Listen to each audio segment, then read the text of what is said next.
What's cracking, motherfuckers, and welcome to episode 210 of the Good Kraken podcast. I'm one of your hosts today, Ernell Pearson, alongside, ooh, baby, we got him. We got the man, the myth, the legend. We got Twitch.tv's DJ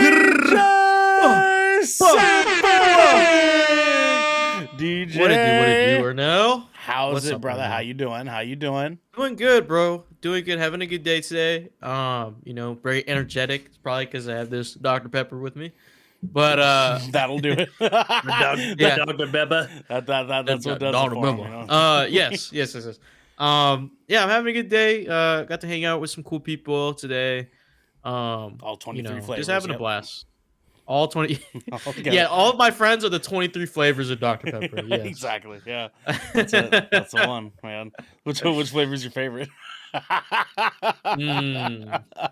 Don't tell your friends you got a favorite friend. That's fucked up. You know what I'm saying? Yeah, no. But you got to hang out Well, with maybe friends. maybe there is like a circle of he's about to the say multiple friends. Oh, he's about to say it. Oh. He's about to say Oh. it. He's about to say there is a Oh, favorite what am I about friend, to bro. That's crazy, dude. Okay. Garrick, you're my favorite friend. What? Not me. How's it feel? Wow. How's it feel? Don't do it. That You see is what I mean? crazy. Don't do it. That Don't is do it. crazy. You don't want to be that guy. So what'd you do today with the homies, DJ? Played some games, just chilling, having a good time. New Valorant season just came out, so I'm forced to play the game against my will. Of course, yeah. Completely 100% Yeah, against so- your will. Yeah. Yep. Definitely Gotta against get my your will. head, right? Mm-hmm. Yeah, for sure. Edge For of the sure. cliff. And, if you step one step back, you're going down. That's it. Yeah. Right. Yeah, no. I have to go forward. So I've been doing that. It's an exciting season because there's a new little thing called the Premier Queue, which you can they have it in League of Legends. It's called Clash, where you basically make they transferred it to Valorant, where you can make your team, and every weekend or so, or every week there'll be a set time and date for your match for your team, and you play, and if you win, you get in-game rewards and stuff like that, and you get to move on to the next round, tournament style, and stuff like that. And if you win all that, you get extra cool rewards and stuff. I don't know the whole detail of it all, but I think this is kind of Riot's idea of onboarding and finding new teams and new talent. You know what I mean? Or for other teams in the esports space, in the Valorant esports space, to find Could be. potential prospects through this stuff, because from what I know, it's fun for casual gamers, or gamers in lower ranks, to team up with their friends and actually play in a more competitive environment in a team setting. Yeah. But also for those in the higher ranks that are closer to the top 1,000 of ranked players, they can also get a lot of experience out of that. So I think it's pretty cool. Hopefully I can scrounge a team together, or someone picks me up. There we go. Because There you go. Hey, because y'all heard it right here. Yeah. Pick up DJ. You know what I'm saying? Yeah, pick me up. Pick up the I don't suck most of the time. He I don't doesn't suck. But he is booked basically Tuesday through Friday. So just you be wary, you know what I'm saying? You can't have them, but you can borrow them. You know what I'm saying? You know what I'm saying? No. During the show, you just see me look over at my other monitor. I'm like, what? Or no, what? What'd you say? Oh, yeah. 9 out of 10. I'm like, DJ, what are your thoughts? Oh, he's cracked. Fuck. Oh, sorry. Didn't know it was me. Yep. You got a second mic on the side. Yeah, you have two mics. You have one that you mute one, talking to the other, mute that one, talking to the other. Yeah. Oh, wait. Hold on. Oh, God. Here we go. Yep. Oh, you gotta. Oh, the head. You got the headset mic. Yep. Just full on. All right. Yeah. Right here. Yeah. He's over here tapping There it away is. and mute things, you know. Yeah. So- He's broken. Broke. Yeah or no? I think the Super Mario Brothers movie does set a great precedent. He's hit. He's lit. He's lit. He's lit. He's lit. Honestly, I give it like an 8 out of 10. Oh my god. Speaking of 8 out of 10s, we have the snack What a segue. king What a segue. No. No. Do it again. No, do it again. Garrett deserves a 10 out of He 10. does deserve a 10 out of 10, dog. He absolutely Why you do fucking that? does. I was like, dude, It's not an I eight. understand that 8 out of 10 is not bad, but that still felt I mean, like, underhanded. because that was my thought process. Like, He damn, deserves more than 8 that. out of 10 is actually pretty high. You know what I mean? Like, we It's give pretty 8 high, but we still. give 8 out of 10 for some pretty good movies. You know what I mean? And nobody's perfect. You know what I'm saying? Like, the snack king This himself, fucking guy. Garrick Bartholomew Eater. Garrick, how you doing today, bud? Bro, is it bedtime yet? Like, fuck. Not I'm quite, tired. sir. Not quite. You know what I'm saying? Dude, I'm fucking sleepy today, and my Dr. Pepper isn't helping. Garrick's hanging out with your friends too, DJ. You see that? Dude. They do anything Wait. for me, Is it dog. You can original keep 'em. Dr. Pepper? Yeah, it's original. Maybe you need a flavor one. Dude, I might need maybe you need an extra flavor. Yeah, it's that one extra friend, man. Maybe that's all an you extra need. flavor, like a cherry Dr. Pepper or something. Or like Yeah, a dude, strawberry you and get the cream. strawberries and cream. yeah. yeah. I haven't tried it yet, Yeah, man. dude. I haven't tried it yet. I like the strawberries and cream one. It was pretty good. It's good. Mm. It's good, I dude. gotta hop on that train. Have know you? what You I'm need a. Did you get the? You ever get the dark berry one? The dark berry one's fire. Dark Ooh, berry. that That was sound pretty. good. That was pretty That good. does That sound was good. pretty good. Well, Garrick, generally speaking, outside of being sleepy, how was your day as a Sleepy. whole? Pretty good. I want to say pretty good. You ever have like one of those days where like they're so busy that you're just like, I don't really remember what happened in between going to work Sure. and leaving work. Like, Yeah. work was. They're like, what happened to work today? You're like, fuck, dude, shit, work stuff. I don't know, man. I don't remember getting to sit down for very long, and I think that's partly why my knee hurts. It was just, I remember it being it was just, it was just kind of a busy day, a very busy day. Like, but it was one of those weird days where I don't really remember what went on. Like, the ADHD was bad today, I guess. You know, Yeah. No, I feel So that, can you man. describe I your feel day at work? you're like, "Fuck, I went. I'm like, shit, I went to work today. that. Oh fuck, man! That all splashed before my eyes, dude. Like, Ooh, dude, and honestly, that's how it felt. And honestly, like the fucking fact we were sitting here, like I was literally like, what fucking day is it? Even though I know it's fucking Tuesday. But I thought it was Tuesday yesterday. So Garrett could have been out here just like eating babies at his work, and like he wouldn't have even fucking remembered it, dude. Dude, he Like, could have just Wouldn't like remember a blacked thing, out and dude. like started a cult, and you wouldn't have known. just an eating babies cult. Yep, just 100%, dude. yeah, It's wouldn't have wild. remembered not a thing of it, man. No, dude, it's just we are winding down. Sounds wrong. What? We're crawling Yep, this towards the end of the school year. Yeah. That feels more Yeah. appropriate. there you go. That worked. No, I feel you. I feel you. And dude, every day just feels longer and longer. The kids are fucking done being there. I'm fucking done being there. The teachers are done being there. Everybody's fucking done being there. And it's just We still got like everybody- a few more weeks. Everybody, I'm feeling it, Mr. Krabs, but not in the good way. So your boy just needs a good night's sleep, and I think I'll be okay. You know, I really just like it's you can feel it. I just feel a good night's sleep. And a caniac combo. And like three more babies to eat. You know what I'm saying? Just 3 more babies to eat. A caniac combo might do your boy right, With like an actually. Arnold Palmer at the fucking game, dude. But yeah, dude, I just this week started off sort of funky, so I'm just hoping it turns around. But I've been playing lots of Cult of the Lamb. Like as soon as the update dropped, I went into that today.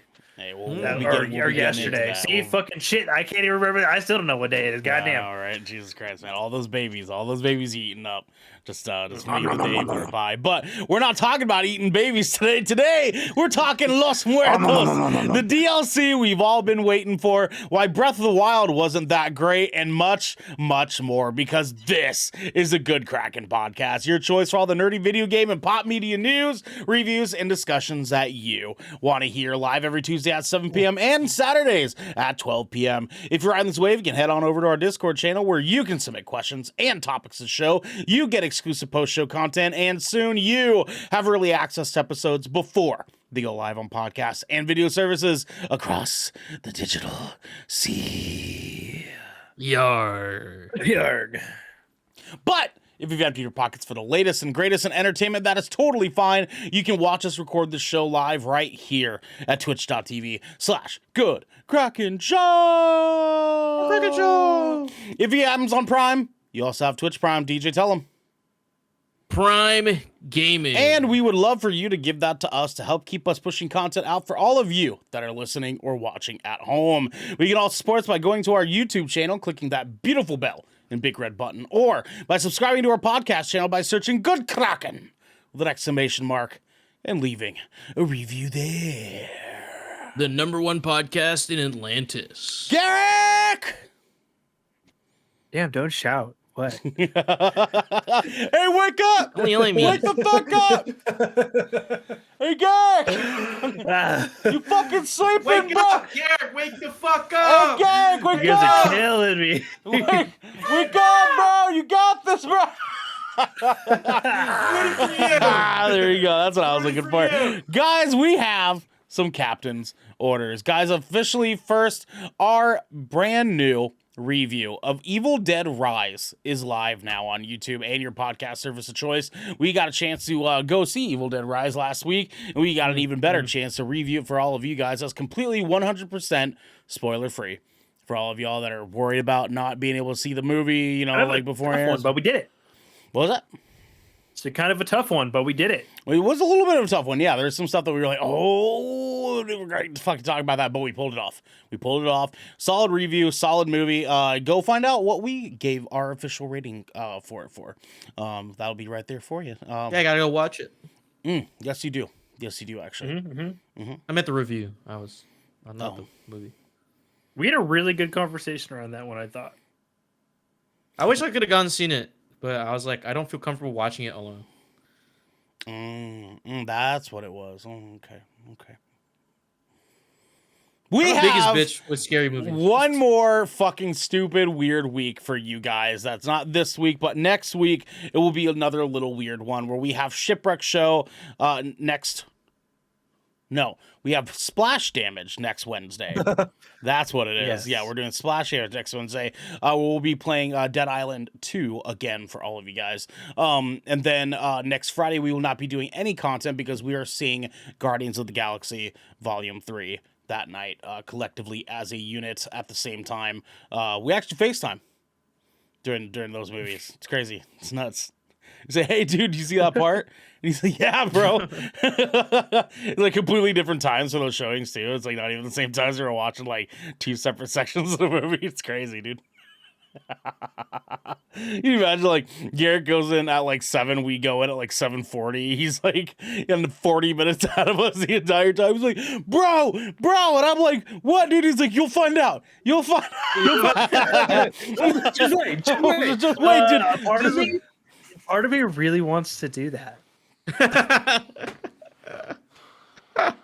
I would do that. Screen record the whole time and you bootleg the whole movie. No. Bootleg the whole movie through a screen record as well. Think of just like being on a call during the movie. You know what I mean? Just just generally the whole time. We'll put like one of our phones in the cup holder facing us, that we get like this upward Like view of our facing, face. but it'll still be facing us. Facing ourselves. It'll be at like that weird angle, so it'll be like kind of under the chin. Yeah, dude. Well, you know, like when like horror movies have those like pre-screening reviews, like it's the scariest movie in America, and it shows like people in like a like green like night vision like version. They're like, from like the worst camera angles ever. Yeah, terrible. It'd be like that, dude. It'd be like that. You know what I'm saying? Yes, Guardians of the Galaxy. Let's do it. Oh my god, that's it's gonna be a fucking horrible, banger, dude. But what else is a banger, guys? Is our next segment here. DJ, tell the people at home what we're doing next. Well or no. Mayday, Mayday. We need all hands on deck. Thank you. Because you two have something to say, something to bring out for hands on deck. We do, my friend. Thank you for making that actually like a legitimate, decent segue, and not just be like, of course, why not? Why wouldn't I? See what God see gave me? these? You see these bad boys? Spirit fingers. God blessed me with 2 hands. I'm putting it on my deck. Okay. Because his hands my deck, baby. Okay. All right. Okay. Guys, me and Garrick and Devin actually have gotten a chance to kind of dive in pretty decently deep on a brand new game that you guys might have seen us streaming last week. One very special thing called Dead Island 2. And what I'm going to do, because Garrick has actually gotten a pretty decent little chunk of amount of time more than I have in the game, I'm going to let Garrick kind of like take some first swings at it, and then we can kind of just butter each other up as we go. So Garrick, your thoughts on Dead Island 2 so far, my friend? It is, on the surface level, it's a really fun game. I'll start with that. Okay. But it's sorry, I had to clear my throat. Apologies. Oh, no worries. No, but it's a fun game. But it is going to be one of those games where, like, if you're not outright interested in the zombie, like the zombie genre, this is probably going to be a big old like you're going to miss this. This is not going to interest you. This is definitely a zombie game for zombie folks. And I love and hate that about this game a little bit. It's very safe. It's a very, very safe zombie game. At its core. If like I don't know if you had the opportunity to play Dead Island or no. I actually didn't play the original game, so I don't have anything to compare it with as far as like that goes. But I will say that this is an incredibly good-looking game. I have heard many reports that Dead Island, the original one, does not hold up graphically. I know it's a pretty old game, but even for like as old as it is, it still doesn't hold up that way either. But this is a really, really good looking game. Has beautiful lighting. This very much, I like that a lot of this game does a good job at like the daytime horror aspect, because you got like that big bright California sun during the daytime cycles of the game. And I really like its not open world concept. I'm okay with it being this, like, it's got 10 maps, and then like you access them through this one of the maps, which is essentially like your little hub, which is Bel Air. And you use Bel Air to access the other maps to travel, and they've all got their own secrets and special boss zombies and things to go run around and explore. But rather than being sprawling and massive and using lots of copy pasta assets, this game does a really, really wonderful job of making these 10 uniquely designed maps that have great density and really, really good level work. They're all really fun to visit. They're fun to revisit, as you're going to do many times throughout the game, doing side quests, story quests, etc. And it's really fun to just traipse throughout the game, exploring the homes, knowing that every corner you might encounter a zombie. And this game definitely does take some RPG leniencies where like the zombies, you're not hacking and slashing through these zombies because they're made of death's loose flesh. Like these are video game enemies, and they take a little bit of work to get through. Which brings horror in a different aspect. It's very different than Dying Light, where you're going to be facing droves and droves of zombies where they're just coming at you and you're taking them out 2 or 3 swings at a time. You are like 4 or 5 hits into like your regular mob, and if you have like a weapon, depending on what you've like kind of equipped yourself with throughout the game. But that kind of gives horror in another way, in my opinion, where like the enemies are difficult even in small numbers. So running into that single zombie where like they come out of a closet in the middle of the house scares the shit out of you. And you're like, oh fuck, if I don't kill this thing real quick, it's gonna die. And also I peed a little when it came out of the closet. Yep. Happened to me twice. And it's a good balance of, it's got some good tension. I wouldn't say it's got any good like real horror aspects that you're going to be looking for. It's definitely more of a brighter game that really leans more into its gore system, which is very, very important to the game, than just outright being scary through its like atmosphere and story. And its story is, LA has a zombie apocalypse. You're an immune survivor. Create vaccine, escape LA. That's the story. I don't really know much else other than that, but that's because there hasn't been really much else going on outside of that basis information. We're basically using that as like a tool to kind of just get to the end of the game, as far as I know right now. And it's not badly written. The voice acting's freaking incredible. I actually really quite like it. Which I think makes up for like the fact that the story's kind of droll, because the delivery and all the voice lines are really good. But yeah, those are kind of my initial thoughts on the game. I don't want to take up all the time. Sorry, Ernell. I know I can just go it's on. okay. I like hearing when you have mechanical stuff to be able to sort of like dive into. Yeah, I mean, like I can't attest to whether or not I'd say I agree with you whether or not this is a game for only zombie fans. Because I could maybe see someone who's like more just into like a fun like game with their friends, kind of like generally being like pretty okay with it. But I will say that most everything else I agree with you on. The game does feel a little bit shallow right now, because it kind of feels more like a original Dead Island, maybe mixed. It feels like the first Dead Island mixed with like Dead Rising, where like it like kind of doesn't take itself too seriously, and that's kind of like what makes it so fun. in a weird Definitely. way. Yeah, and I hate to say this, but I almost like this game more than Dying Light 2. Almost. Like, and I know that that's not saying a that's whole not lot. fair. That's not an unfair take. Devin and I actually talked about that a little bit, because I mean it's really difficult to not compare them, right? The original game was made with Techland involved. Techland went on to make Dying Light and Dying Light 2. Deep Silver went on to make Dead Island 2. Right. But you can still see the influences from the first game in both of those titles. Yeah. And I feel like I think I like the parkour system, and I think the mobility of the Dying Light 2 games is a big up factor for me, because you're very grounded in this. It's a very classic zombie take. Yeah. But I definitely feel like if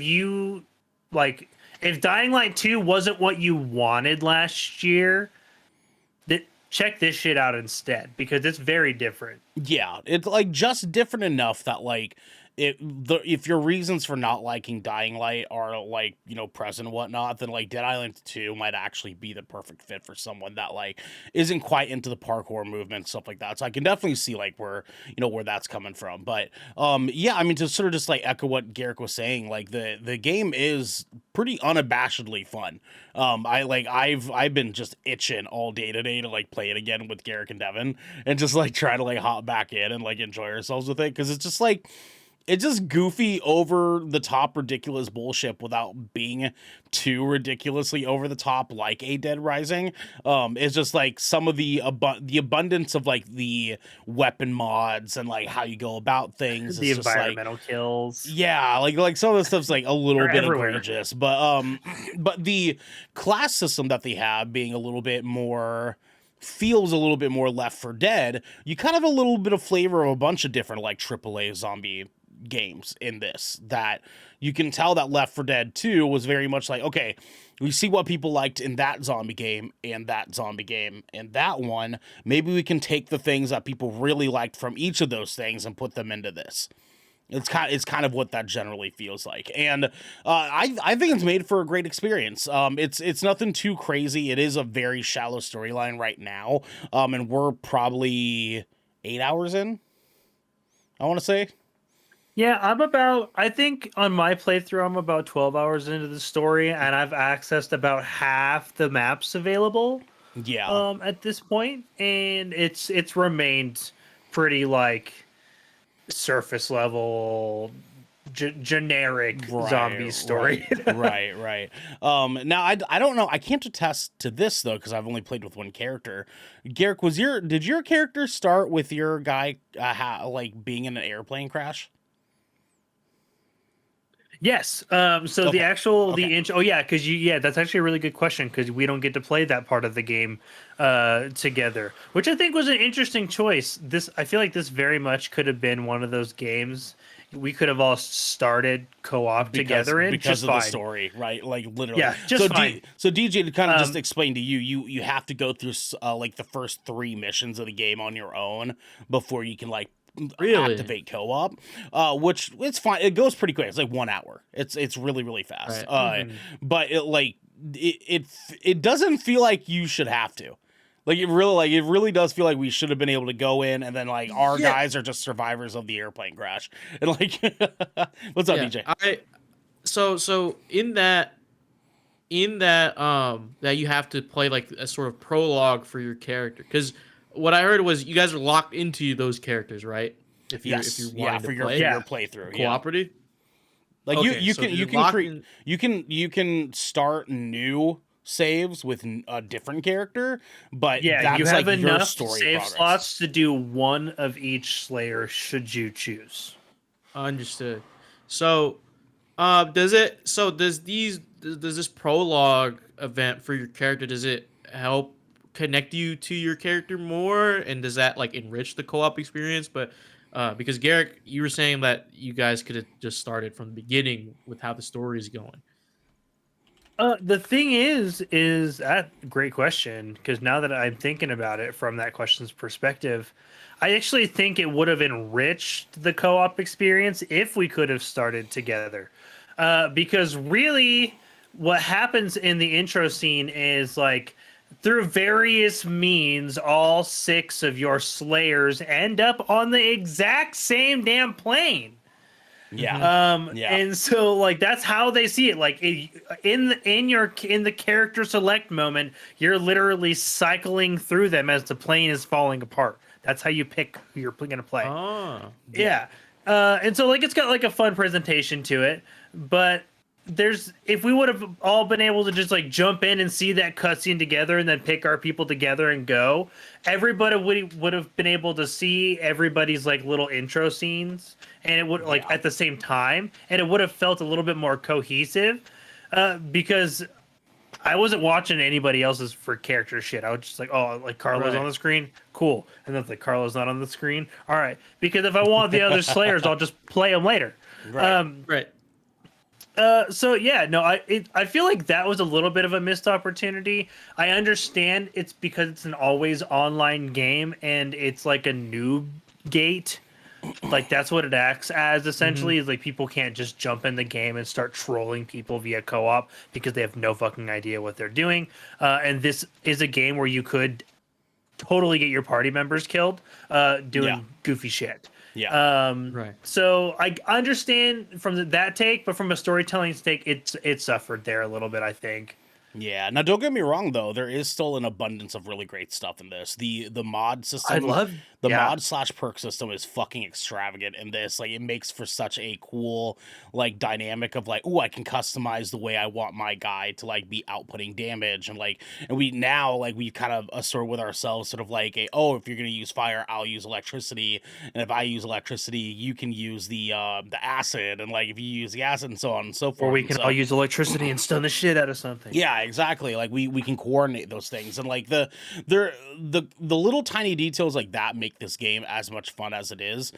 I just have some issues with like the quality of life stuff in this game. Like, it's the one thing that's keeping me from being like, oh yeah, I'm fucking in this to win this, right?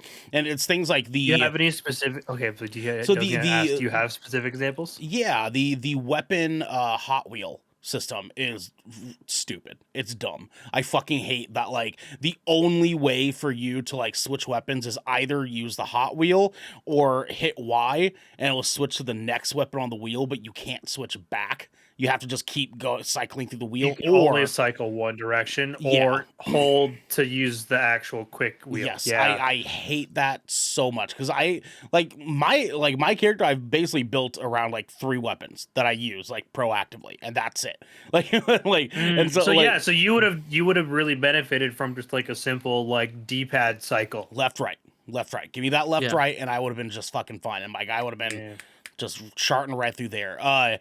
Just like little things like that. I wish that the go ahead. I was say I have one that's bugged me since we got it in the game. Okay. That like it irks me because I don't understand why it's not there. There's so much other shit they're willing to put in the UI, which thank God you can turn a lot of that off. Whew. Thank God. Because there's a lot in the UI at the start of the game. But the one thing I wish was there that isn't is your Slayer ability.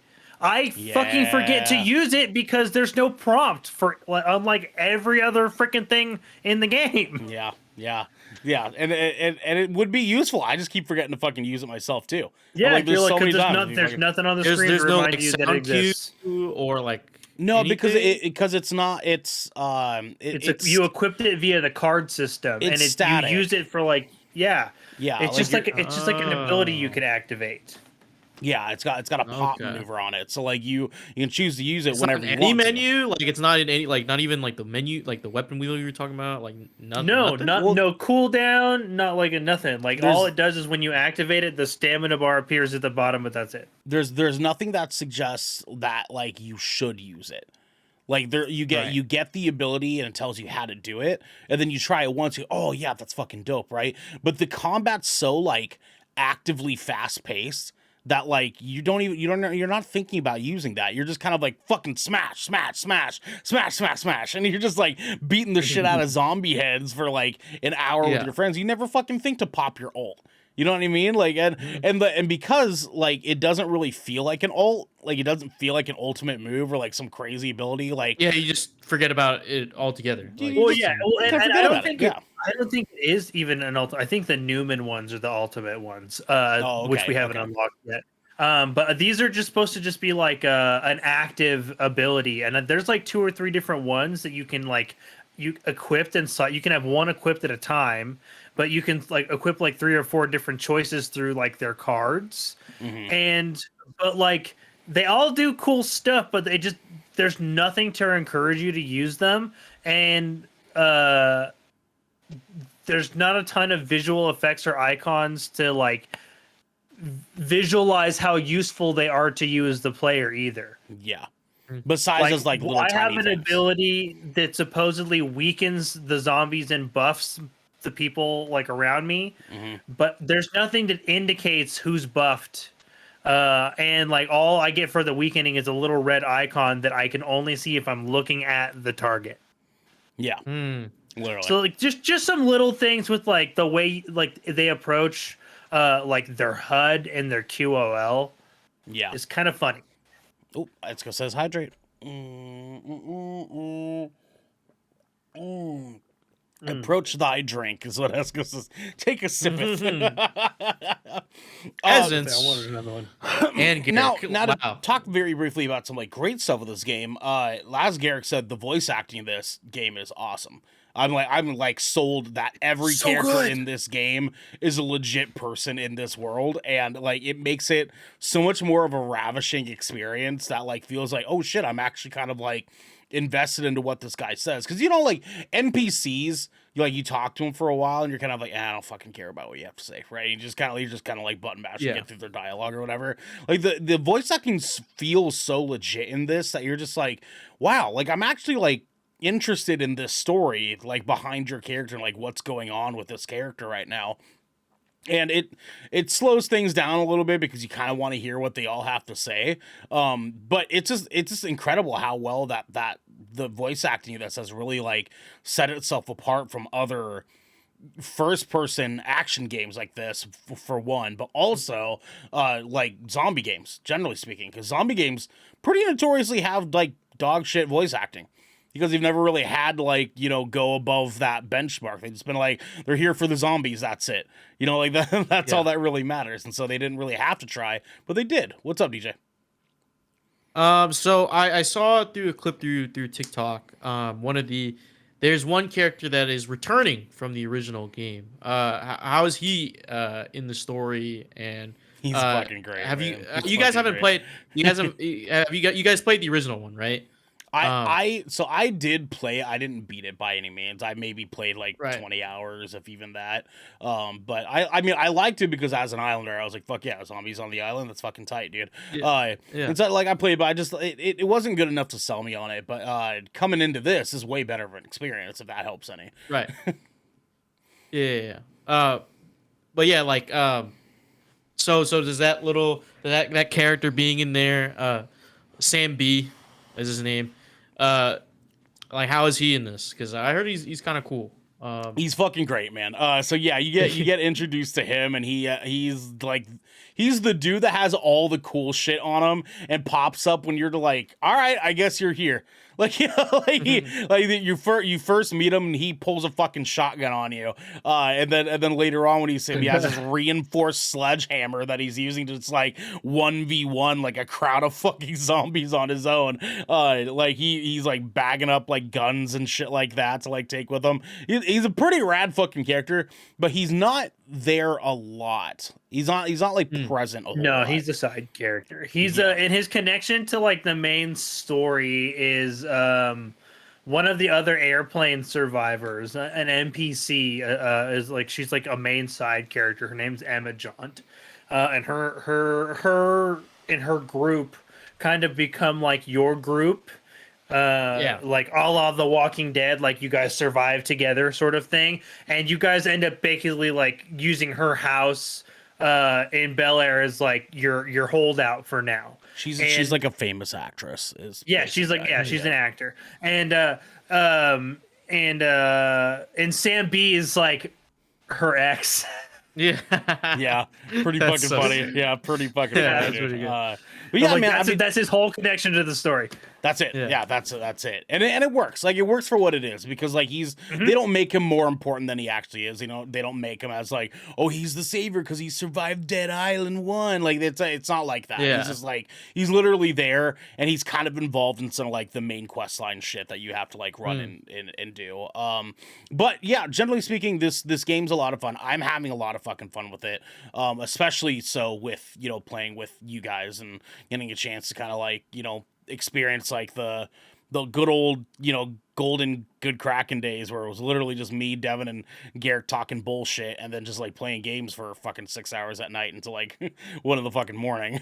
But it's been nice to kind of like sit down and play this, because it's scratching an itch for me that Dying Light 2 was like not scratching until the last like couple of times that we played. And then I got, too fucking busy to be able to kind of like, commit any further, but which we'll get to it, Garrett. We'll get to it. I know. We'll get to it. But yeah, I mean, I recommend this game. I so far I'm very much enjoying this. I know that it's not any fucking crazy. It's not a God of War Ragnarok, right? Like by no means is this game going to win Game of the Year it's garbage. next year, It's garbage. Yeah, or even get anywhere fucking near Game of the Year. It's not going to be that game. But it is a fucking fun multiplayer game. especially if you and your friends just really like beating the shit out of zombies together. Cool. Like that's 100%. fucking dope, dude. It's like all the reasons you would have to play Left 4 Dead are all the same reasons you'll have to want to play Dead Island 2. I'd maybe argue it's not worth $70. Maybe. I don't think it's a $70 game personally. Yeah, I think maybe 70 might be a bit steep on this one for some folks. It's really cool. It does some really cool things. It's got some I will say there are some really innovative things that this game tries to do. But it's innovative in the way that like they're new enough that they're kind of fucking janky. So it doesn't really feel worth $70 a couple of times.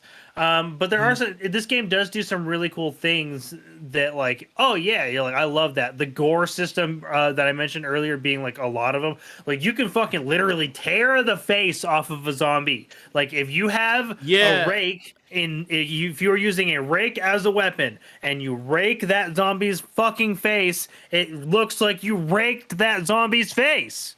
Yep. Yeah, I heard that they program like actual like layers of skin, like epidermal, you can literally take chunks of flesh and stuff and expose, which I think flesh looks and really muscle. sick.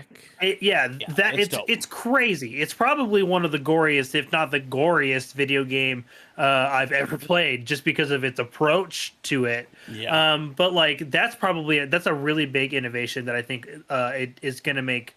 If like other horror games can tap into a cool thing like that, like it'll do a lot for the industry. Oh, 100%. And then it also tries to do some really cool things with some voice commands, using some Amazon, using some Amazon, some Amazon Cloud stuff. And I've been playing with it on most of my solo experience of the game. They're kind of finicky, as you might expect. They don't work 100% of the time. You have connection issues, etc., etc. But when they do work, you can do things like set waypoints on your map without having to open your map up, taunt zombies to come to you, which is really cool. What's another thing you can do? I was thinking there's a couple of things you have. Oh, you can trigger emotes and stuff too. Like you can make your character emote like through the voice commands, and it's just like it's pretty novel and niche, but it's something fun that I haven't seen a video game really try to do, especially a first-person game like this where it feels kind of out of place, but kind of like, oh hey, you tried a new thing, cool, good for you. But yeah, there are some times where it's just like, yeah, this feels like it could have just been a regular like $60 game. For sure, yeah. Mm-hmm. And I do want to make sure I point out too before we move on that the experience in this game has been actually surprisingly smooth. With how many games we run into that are buggy, disastrous fucking messes like on launch, this game has been fucking surprisingly smooth. We had no hiccups with connecting multiplayer outside of I needed to restart my game. And that was it. And that was like because I finished the tutorial and just needed to like make sure that I re-up the game. There was there was one moment me and Devin last night while we were playing maybe got a T-pose, and we don't even know if it actually was or not. Like we think it might have been like a response to us cutting off the zombie's arms and cutting off its head, and then it was just like ragdoll. It was just like standing there, and so I was like, I don't like that, and so I drop kicked it and it went flying like 60 feet. So we don't actually know it was actually T-pose, but we ran into no other real problems. None. Like the game is not glitchy, it's not a mess, it's not broken. When you kicked it, did it ragdoll? It did. It was like and it wasn't a T-pose. There you go. Yeah. So that's your answer. But yeah, I just want to make sure I paid some respects to that in that lane. So with that said, we can kind of move into our next thing here. Garrick, you and we can speak on briefly because it's not like a whole lot that you'll have to talk about, but you have gotten a chance to sit down and play the new Cult of the Lamb DLC, Relics of the Old Faith, my friend. So go ahead and talk. How is this so far and what's new? What are they bringing to the table for all of us? Yeah. So this is a massive free content patch. Free? That also free content Did patch he that say free? includes. I did Free. FREE free. That includes like a $6 DLC skin pack, which basically lets people that didn't get the deluxe pack back when they pre-ordered the game just get the skins that they might have missed out there. So you just like, hey, now everybody can have the cool things. But this is one of the biggest content patches, especially a free one that I've ever seen come to any game, let alone an indie game made by 6 fucking people. Like real, like for real. Like I'm just gonna quickly list the stuff that's Do in it. here Yes, let's because go. it's flabbergasting. Okay, let's do it. So the new content added. So it's like a new storyline that begins after completing the base game. Uh, 37 new relics, which are these new powers that you can access in your crusades and the tile sets. So a completely new layer of combat, brand new to the game. 5 new weapons that all have new layers of combat. Now all weapons have a heavy attack. All new sermon upgrades. New upgrades to the way you approach you got new rituals, new perks, new traits, new follower skins, new abilities, new curses, 16 new mini bosses, 6 new enemies, 4 new bishops, which are the main bosses with completely new transformation. All of these animations and boss fights are completely hand drawn, by the way. It is some of the coolest animations I've ever seen. Everything is done with such love and care.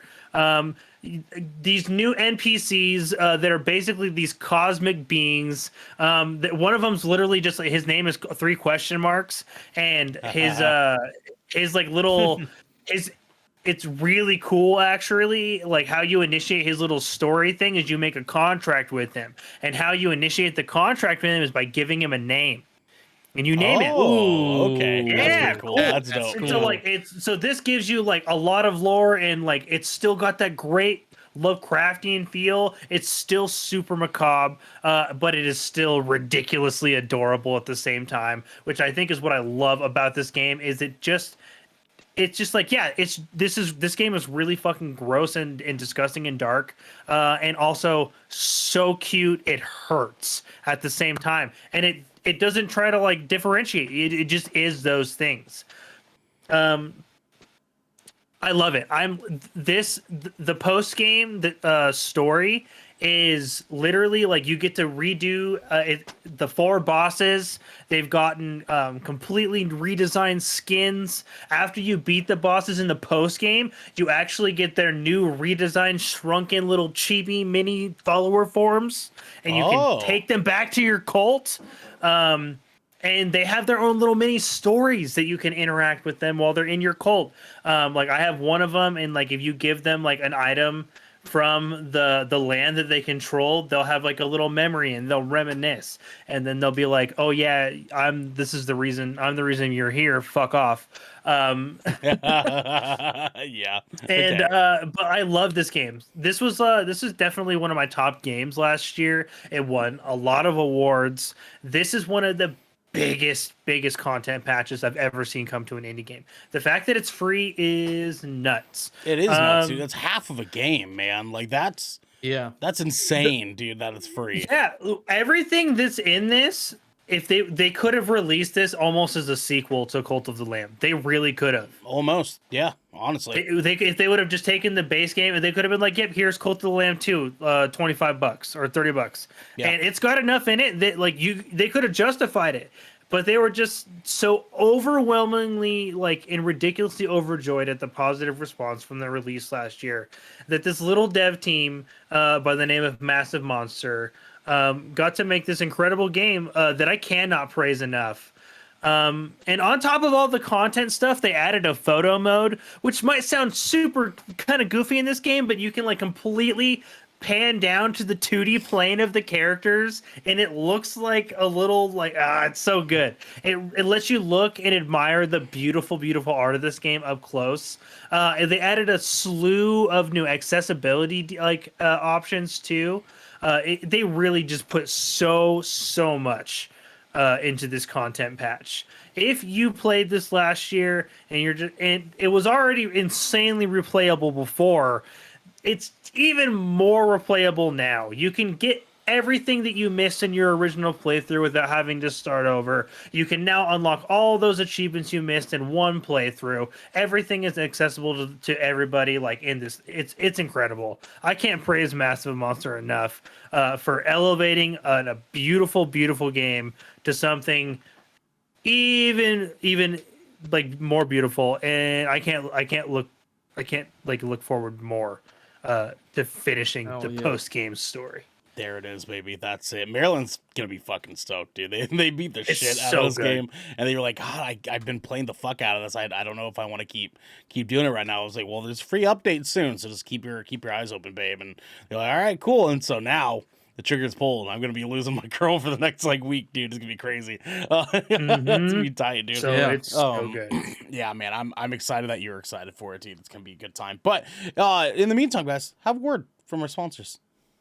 This piece of good Kraken content is brought to you by Glide Mousepads. The world is changing, and the demand for PC gaming and work from home setups has never been as wild as it is right now. Having the best of the best in PC accessories only makes it easier to get your work done before you jump right back in to the fray of the digital sea. And Glide knows exactly how to make that happen for you. Glide Mousepads is the future industry leader in mousepads, offering beautiful, smooth, waterproof products made with eco-friendly materials and non-slip rubber in a variety of sizes that are guaranteed to help you get that next win. I've got one of these bad boys in my office at work. I've got one here at my desk right now. Devin's got one. Xander's got one. This bad boy is silky smooth, silkier and smoothier than even the silkiest of smoothies or soy milk or what have you.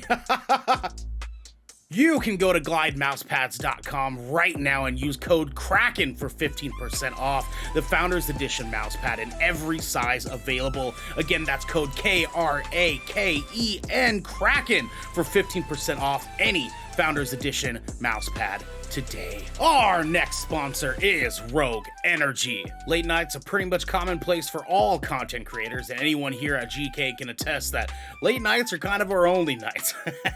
Luckily for us, though, Rogue has figured out exactly how to give those late nights and even earlier mornings the supercharge that we all need. Rogue Energy is a low-calorie, no-sugar energy formula that is the perfect alternative to sugar-filled canned energy drinks and sodas. Every formula Rogue Energy produces is designed with optimal levels of high-quality ingredients and no chalky textures. Again, we don't want that. We don't want that. Being the only gaming drink company in the world with 4 unique product lines to suit your task at hand, Rogue Energy strives to improve the in-game performance of gamers, streamers, and content creators around the world. Now, I know that we've been riding this train for a long time. You might be tired of us talking about this. You might not be tired of us. You might want to just support us anyways. And you know what? For those that do support us, we love you. But the best way to support us right now is to grab yourself a big old cup of Joe. When I say Joe, I mean this Rogue Energy stuff. I'm usually waking up first thing in the morning with a big old shit to get a big old shit going. Oh, wow. You grab your Rogue Energy cup. Okay, you dip that bad, you just scoop that bad boy right on there. You give that bad boy a shaky dakey, you know what I'm saying? And then you're out the dang door, okay? You need this beverage in your life. I cannot express that enough. You can head on over to rogueenergy.com and use code GKRAKEN for 10% off any purchase of shaker or formula tub of your choosing. That's GKRAKEN for 10% off any shaker or formula tub that you would like. Now, back to the episode. What's poppin', my friends? Garrett, could you do me a favor and tell everyone what we're doing next? Well, you see, everybody here is in grave danger. And they need to protect their neck. Because We're headed to the gallows. The gallows. Yellow. Protect your neck. I'm in danger. I'm in danger. I fucking love that so much. Guys, today for the gallows, our headlining segment, we are having another open forum discussion here where we're going to be talking about one very important subject. And gentlemen, that subject is, have we been spoiled by open world games? Okay, so this is something that Devin brought to the table, actually. He was interested in hearing our thoughts, especially coming out of Dead Island 2 and its comparison to a open world sandbox versus some conversations that have come out with Tears of the Kingdom, the new Zelda that's going to be coming out, and what that means for open world games. There's so many open world games that have been coming out and rolling out and giving us great content, and some have been giving us not as great content. The question at hand here is, are there too many? Do we have too much open world shit? Can we still play games that are on rails? Right? That's a really, really big question here. Because we see interpretations of open world games. So, say, for example, God of War and God of War Ragnarok gave us a really cool interpretation of having a relatively open world that you can sort of go different places that you want to, but most everything is sort of on rails, the way that you want it to be, as far as following the storyline, the main campaign. We see all sorts of games that have their own different versions of what open world means for them, but the question at hand, again, as we say, is it too much? Are we done? Are we over open world games? Do we need to go back to 2D platformers, 3D platformers, things like that? Garrick, let's go to you first, my friend. Do you feel like we need to tone it down on open world games? Yeah, actually, wholeheartedly. Okay. Mostly because I think toning down would mean the quality of them would go up, which I think is what the genuine problem is. There's just like so many of them, and so many of them aren't good. I have some strong feelings on open world games. I've wholeheartedly believed that Ubisoft ruined them. Oh, that's big ruined talk. Oh, wow. Open world games. Oh, wow. Okay. I literally this is I have something that I refer to as Assassin's Creed syndrome. And it is when you open up the map of an open world game and it is filled with fucking icon vomit. And you are so overwhelmed with things to do that you don't want to do any of them. And you're like, oh my God, is there a button to clear this shit off so I can just focus on the story content and never tune this on again? And I think I did that with so many Ubisoft games. It was insane. And then Breath of the Wild happened, and everybody, for some reason, ate that shit up. And I am here to tell you that they were wrong.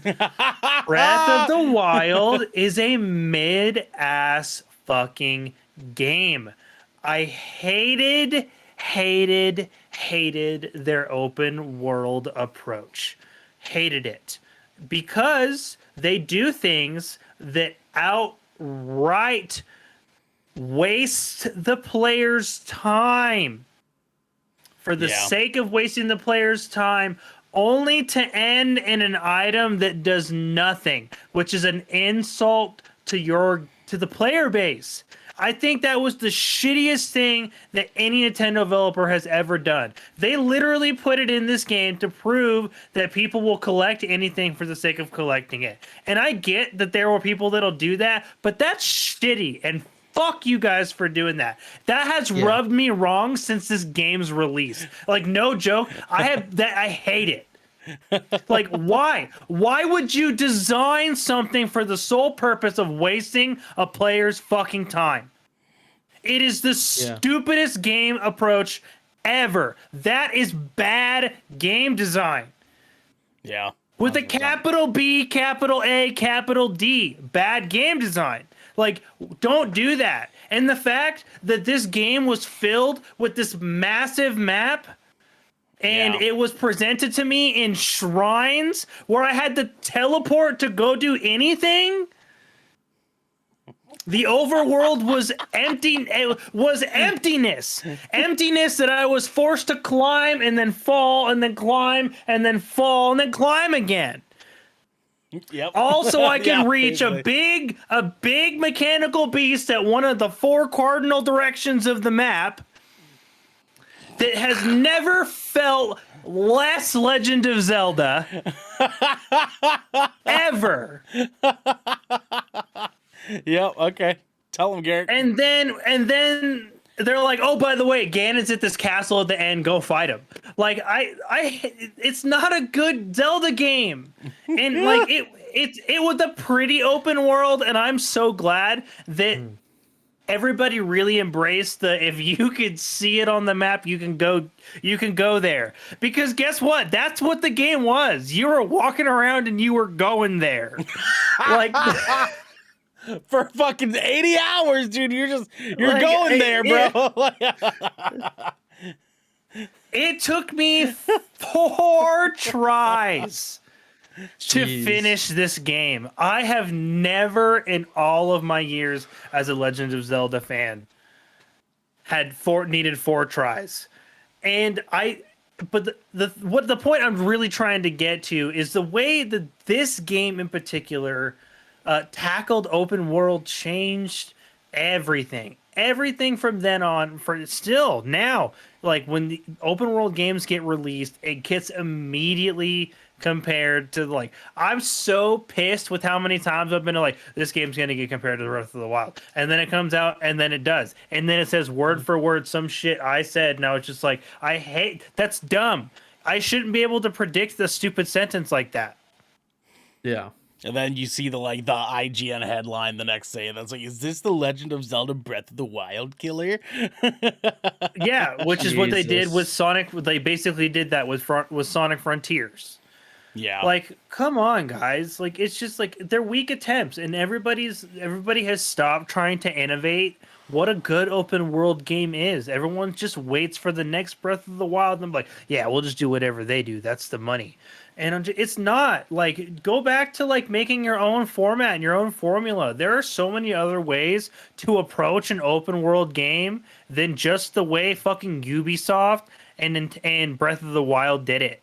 Yeah. It's called Ghost of Tsushima. They Oh my fucking did God. it right. Oh my God, dude. Like, One of the best open world games ever. Honestly, I Yeah. would even wager that Cyberpunk 2077 has a much better open world approach yeah. than some of these newer modern games. Fucking Spider-Man, dude. Like, there's so many good examples Yes! of like a solid open world fucking sandbox that is so much better done. Sweet Siren 420, hello, welcome to the family. We're glad that you're here. We're currently talking about whether or not we've been spoiled by open world games as gamers here, and Yep. yeah. I mean, like the answer is very quickly, yeah, right. But DJ, what Yes. I want to ask you here is, what do you feel needs to change in open world games in order for us to get back on track here, right? Because we think of like the big open world game giants, right? We talk Witcher 3, we talk Red Dead Redemption, like those games, Ghost of Tsushima, those games have obviously proven to us what an open world game can be. What do you feel open world games need to do going forward in order for them, one, to be innovative, and then two, to earn our respects back so that we're not just getting overinflated with open world games all the time? I think first thing, I think we need to cut down on scale. Because I think that's what plagues open world games the most, is this idea that it needs to be bigger than the last one. Like bigger than the last open world game. It needs to be the biggest in the series. It needs to be biggest, like largest this, largest that, biggest area, like surface area, all this garbage. And it doesn't need to be. And I'm sure every developer in the world right now does not want to code or does not want to create a fucking a life-size map of the whole Earth, okay, to make a playable area. I'm sure they don't want to do that in the first place. But I think like those like producers or like those publishers, they want that, like that's the big selling point is like this massive, we hear all the time, massive, right behind, like the word that always comes behind open world is massive. It's always massive. Yeah. Because that's like that draw. They're like, oh, the big open world. People assume that massive means there's a lot to do, when in reality, there's just empty space in between the things to do. And there's just scenery, which is just grass or rocks or trees, and maybe some AI camps spread around. Like sprinkle a little bit of that in, and it has created this. I think Far Cry 3 is kind of like what made that that kind of a thing. That formula of, oh, there's just these random ass camps or camps, outposts to capture. So again, Ubisoft. I was gonna be like, look at that, Ubisoft fucking up open world games. Right? Yeah. Yeah. So we have that, and that's been plaguing all of our open world games ever since. And what I think, and people are gonna listen to me and be like, scale, like Red Dead 2 is massive. Ghost of Tsushima is pretty big. And those games work. Well, it's not because they're not successes because of how big their open world is. It's because of how full their world is and how much detail and how much random things you can do. It feels lived in. It feels alive. And that's what, right. Yeah. Yeah, it feels alive. And you, like in Ghost of Tsushima, your HUD is very limited. Yes. And so the Sucker Punch decides to, let's use the environment to lead a player to somewhere that they can either upgrade their stuff or get a new like skill point in a very creative way, like innovation, following right like a gold bird, or using like the wind mechanic to find their next objective, or following this fox that looks curious and brings them to a shrine.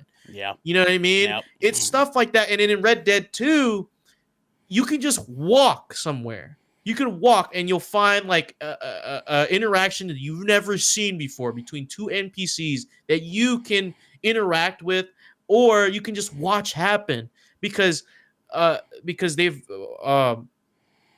Rockstar has created a world where like there's different pockets of stuff that you can do, and it's not too far from each pocket where stuff is happening. You can find like another story or even a side quest that you never seen before that's not on the map. So I think those games succeed because the developers look at each part of the map, like no stone unturned, because they know that players eventually will just be like, I don't want to go towards the main story. I want to go do here. I want to go to this place. It looks interesting. So I think that's what we need to do, or no? But if I may add, they only want to do that if they feel compelled to do so. The side content in an open world game is so fucking important. And again, another example of Ubisoft fucking up open world games. Assassin's Creed Odyssey is almost one of the best open world games ever. But the issues that it has is that it's chock full of bullshit fetch quests that like make you not want to fucking do anything else. Like, why should I go and get your boyfriend some fucking flowers when I'm actively being chased by this fucking guy because they put Shadow of Mordor's fucking commander, like, prey and predator system in the fucking game for you to get chased all the time, and you want me to get your boyfriend fucking flowers? Fuck you. Like no, dude, I don't want to fucking kill the that. NPC anyway if you could. Yeah, exactly. And then you're just getting your ass beat trying to pick fucking flowers. There's a fine on you, and then there's like the guardsmen of the nearest city. Like, oh my god, it's such fucking bullshit, dude. Or you get the quest, you're like, you want to get you some flowers? You're like, all right, let's see where they're at. You like open the map, and it's like 6 islands up. You're like, my Go get your own God, bro. fucking flowers. Get your Fuck fuck that. you get know, it. Like- flowers for another island. Go fuck yourself, man. Like, Yeah, this is dude. like, no, I don't want to fucking do that. I haven't even discovered that area to fast You travel to whole yet. What are you ass. talking about? Yeah, like Because the you know? incentive that like Ghost of Tsushima gives is either A, it progresses some level of the story because you're meeting other people that live in this world that have something to say about the Ghost of Tsushima and you want to hear what they have to say about it, or B, it's a collectible thing and you get this beautiful fucking environment to be able to see. Right? Spider-Man, same exact thing. You get to or increase progresses your character as well. Yeah, or it progresses your character. Yes, exactly. It or serves a Spider-Man. purpose. Spider-Man, you get upgradable new equipment, you get new suits, you get to experience more of the lore behind the greater universe of Spider-Man, right? Red Dead Redemption 2. Every single side mission in fucking Red Dead Redemption 2 feels like an actual real-life problem. Like, short of like the ridiculous Rockstar shit that they put into like every single one of their games, but like there's something to be had there where you're actually experiencing it. Like, oh fuck, like I have to help them solve this fucking problem, right? It feels in the world, in the context of its world, it's realistic and reasonable. yes, like yes, a reasonable problem to have. Not there's 5 crabs just out on the beach. I need 4 of them for dinner tonight. I need because 4. My wife is hungry. And she's gonna leave me because you didn't get me flowers from the Isle of Naglathen, Right. 18 miles north. Only those flowers. She only accepts those flowers, right? Yeah. So it's fucking. It's And so it's guarded stupid, by a level 50 monster. Good luck. yeah, exactly. A Cyclops, like, way too high level. Yeah. It's a bullshit barrier. So with that said, I guess my last question here for you guys, we can kind of, tag this off here because I think there's a great discussion for us to have. I'm glad Devin brought this to the table because honestly, like in the realm of gaming that we have right now, I mean, like fucking Garrett, we're playing Dead Island 2 right now, right? Like, and we see like how they handled like their open world. They just said, you don't like fucking loading screens? Go fuck yourself. We're putting them in this. Yeah, they're like, this isn't an open world game. They're like, this is 10 individual maps. They've all got their own unique identities. The enemies have their own unique design. Yeah. They're like, this is the way we chose to do it. If you don't want it, go play a fucking open world game. Yeah, they'll go play fucking Dying Light 2. You know what I mean? Yeah, there you go. Go play Dying Light 2. That's an open world zombie game. You can go play that one. There you go. Have fun, guys. It's great that we have this. Well, I want to ask you now, DJ. We'll kind of take this to you here. So we talked about how we want them to innovate, what they need to kind of do better going forward here. Do you see the industry making that change? Because we've also seen a lot of really great non-open world games, right? We've seen some really great examples of stuff like that that's come in the past couple of years. I mean, even fucking Cult of the Lamb has been a fucking wonderful example of a game that does not need open world and is still magnificent, right? Because that story and like the abundance of the character design stuff carries your experience forward for you. DJ, do you see a world in which we don't need it to be quite open in the games industry, if you will? Go ahead. I think open world games have already cemented their place Fuck. All right. in the video game space. Damn it. Right? In terms of like the most popular games that we know of all time have been open world games. Minecraft, everyone knows and plays Minecraft on a daily. Yeah. And that's open world in a sense, right? Yeah, Skyrim is still getting mods and updates to this day. It's getting a remaster like every console generation. The new Elder Scrolls is supposed to be like 3 times the size of Skyrim. Starfield's coming out. Starfield, Arc Raiders. Fucking No Man's Sky being a procedurally generated universe. And it's made a comeback. And it's literally open world. It's literally open universe. Open world. We have open universe. Yeah. I every player everyone who's been a gamer or is a gamer has played an open world game, and they have their taste, their cup of tea when it comes to that. So I don't think we'll ever see a downtrend in open world games. Okay. But as to your point, linear experiences have been on the rise, and I think I appreciate a good linear experience a lot more ever since these like this like uptick in open world games and this industry like trend of open world games. now we get more linear experiences. It's like a big, nice palate cleanser, and I'm like, yes, I'm excited for this because I don't have to. Because my anxiety, my ADHD, man, like I have to do every side quest before I start even the first two quests of the main Oh my story. god. So like I have to go, yeah, I have to take care of everything first because like I gotta level up, I gotta find the nice armor that I need, or I want my character to look cool. You know what I mean? Like it's stuff like that. You there's so much to worry about. Like Witcher 3, I never beat The Witcher because it's so overwhelming. Assassin's Creed So Origins, fucking much. There's overwhelming. so much in those games. So much, so many icons on the screen, on the map at once does not bode well for my anxiety. What I'm saying. And Assassin's Creed what syndrome. I do what I do want to see is again scale it back down in terms of I would rather have a smaller open world if it means for a better game. I would rather have a smaller open world if it means for a better game. 100%. I don't care. 100%. Yeah, because then you spend less time fucking generating like the in between areas. Like I just want a nice, even like maybe it would be like a newish like genre. It would be like not open world. It'd be like open world light. Well, I or mean, something like that. The Division is Well, actually a very great example of Ubisoft actually doing open world pretty decently because they didn't need they didn't say, oh, we're gonna take you across the entire fucking like West Coast, right? Or like we're gonna take you across the entire East Coast. They just said you're in Washington, DC, and that's it. But we're going to make Washington, DC as legit as we possibly fucking can. And that is why that game is fucking wonderful. I love that goddamn game. The scale felt purposeful there. Like the buildings, like it served for immersion safe. Right? It was at that time, like the detail in the environment, like it did something for the player. Right? It was an immersion factor. And that I think would be a good example of what you're saying. Yes.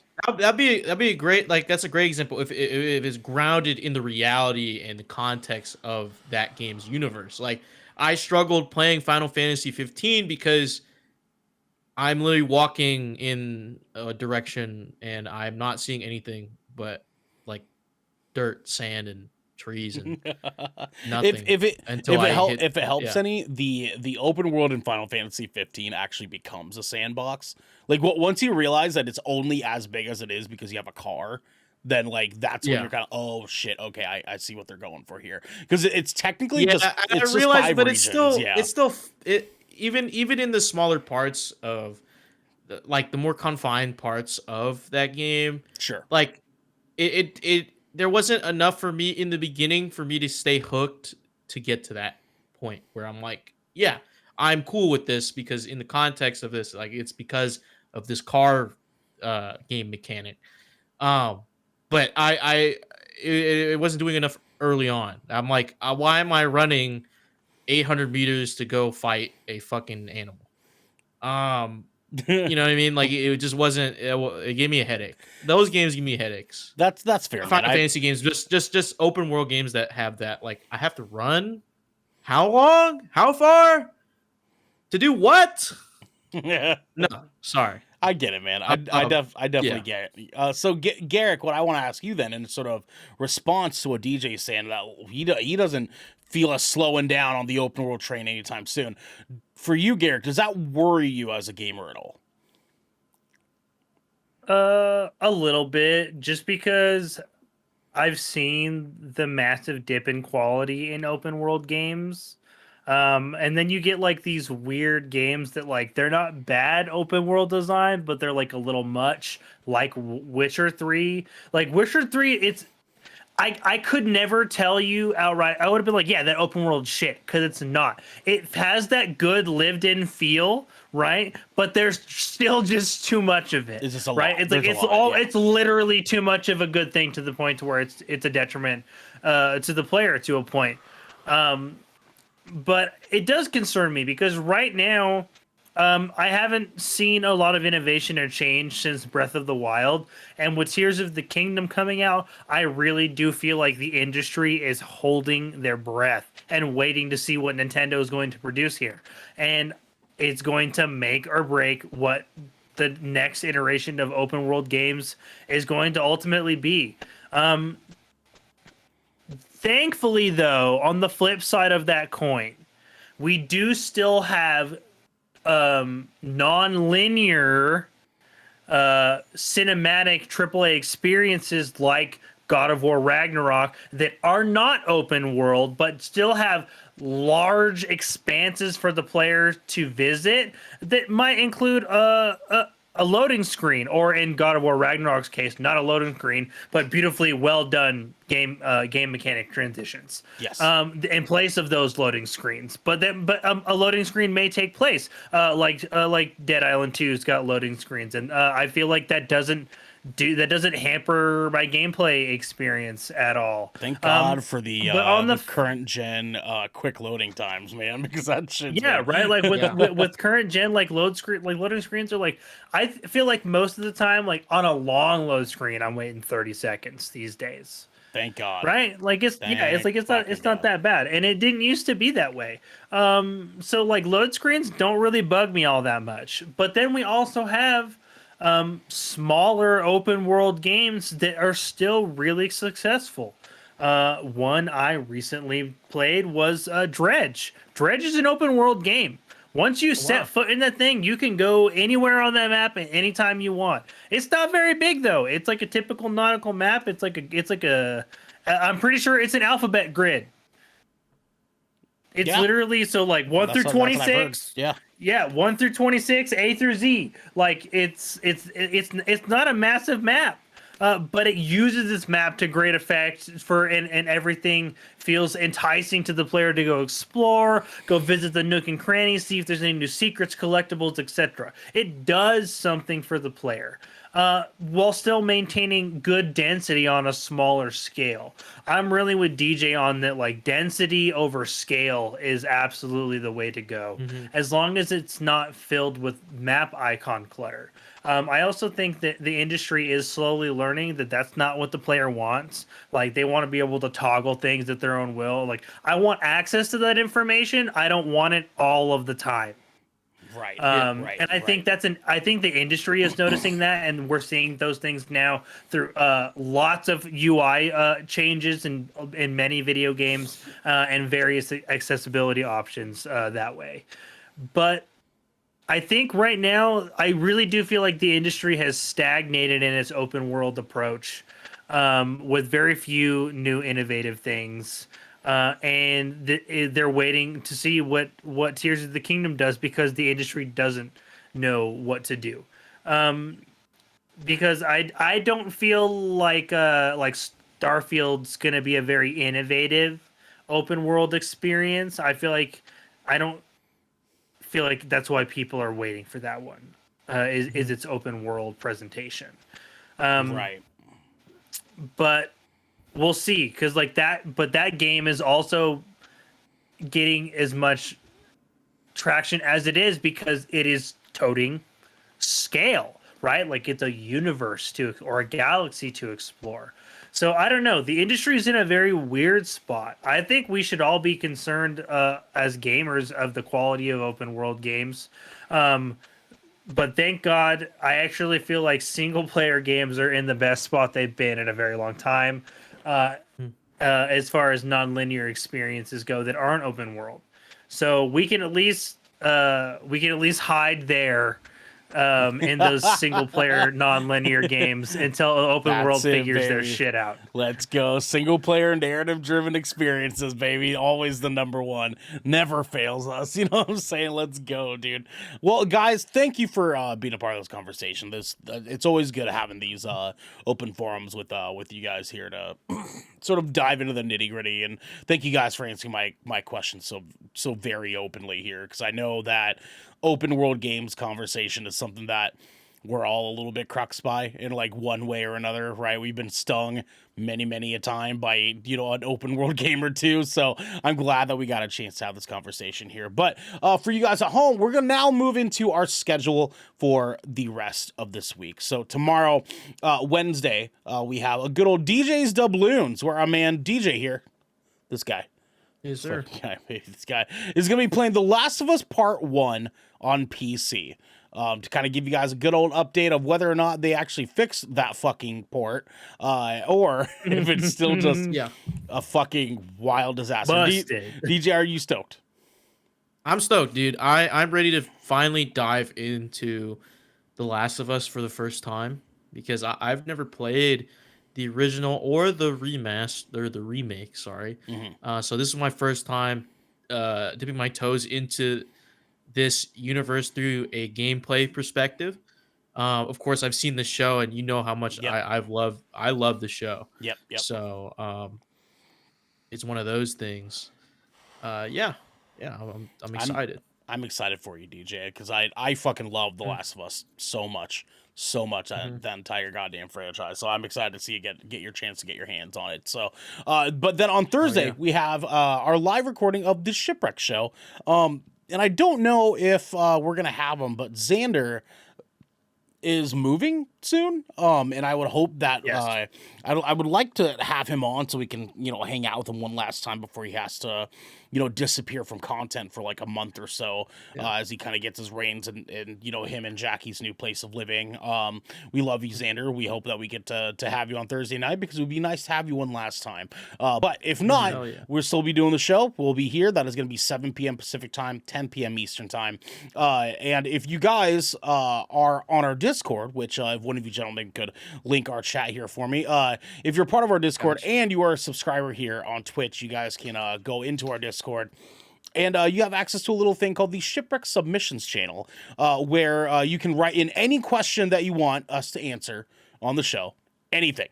Literally anything. Literally anything. One of our last episodes, we ranked some wild shit. We ranked the food mascots that are most fuckable. You can literally ask us anything. We are no bars hold back. If we think it'll make great content, we'll answer your questions for you guys. So if you want to be a part of the show, go hit up our Discord, subscribe to us right here at twitch.tv/Good Show, and you can be a part of that content as well. But then on Friday, we have good old Garrick taking a good old bullet for us here, Vermilion Voyages, where Garrick's going to be playing Star Wars Jedi Survivor. For all of you guys at home. Garrett's gonna be diving in. Garrett's fucking stoked for this game. Oh, I'm ready for this one. I am a huge Star Wars fan. And I'm not one of those gross Star Wars hating Star Wars fans either. Yeah, fuck those guys. You know what I mean? Screw those guys, man. Just go fuck yourself. But yes, Garrick will be playing that for us instead of Splash Damage this week, so that we can get a chance to go see a wonderful movie that we're going to be reviewing for Saturday on the Good Kraken podcast, where we're going to be doing our review for Sisu. And that is a wild movie. Garrick, we're going to be seeing that for Thursday night. Were you seeing that on Thursday, or are you going to go on Saturday morning? I am actually not going to be able to see that one. Oh, okay. Yeah, no worries. Well, then me, DJ, and Devin will certainly take care of that for you. And hopefully we give you a good enough review that either, makes you want to go see it or not sometime relatively. Yeah, I really wanted to see it. Just prioritizing the good old Star Wars. Of course. Yeah, and thank you for doing that for us, by the way. So, all of that weekday content is 7 p.m. Pacific time, 10 p.m. Eastern time, right here at twitch.tv/Good Kraken Show, and then Saturday that's 12 p.m. Pacific time, 3 p.m. Eastern time, which we will be right here for all of y'all. Guys, please let us know whether you think open world games have spoiled us or not. Let us know what your favorite open world games are. Let us know some of your favorite non-open world games that you think are butting the heads with it, and let us know what open world games you might be anticipating and what you want to see different from those bad boys going forward. But in the meantime, y'all, this has been the Good Kraken Podcast, your choice for all the nerdy video game and pop media news, reviews, and discussions that you wanted to hear, live every Tuesday at 7 p.m. and Saturdays at 12 p.m. right here at twitch.tv/Good Kraken Show. If you've enjoyed the show, you can head on over to our Discord channel where you can submit questions and topics of the show, get exclusive post-show content, and soon have early access to episodes before they go live on podcast and video services across the digital sea. You can also support us by going to our YouTube channel by clicking that beautiful bell and big red button, or by subscribing to our podcast channel by searching Good Kraken with an exclamation mark and leaving a review there, my friends. We gotta get going on out of here, everybody, but until next time, fuck Assassin's Creed Odyssey. Ubisoft, you ruined it. You know what? No, You actually, ruined sorry, it. fuck You Breath of the soiled Wild. it. Ruined it. Fuck Breath of soiled the it. Wild too. You know what I'm saying? Fuck that soiled game. it. Dude. Soiled it.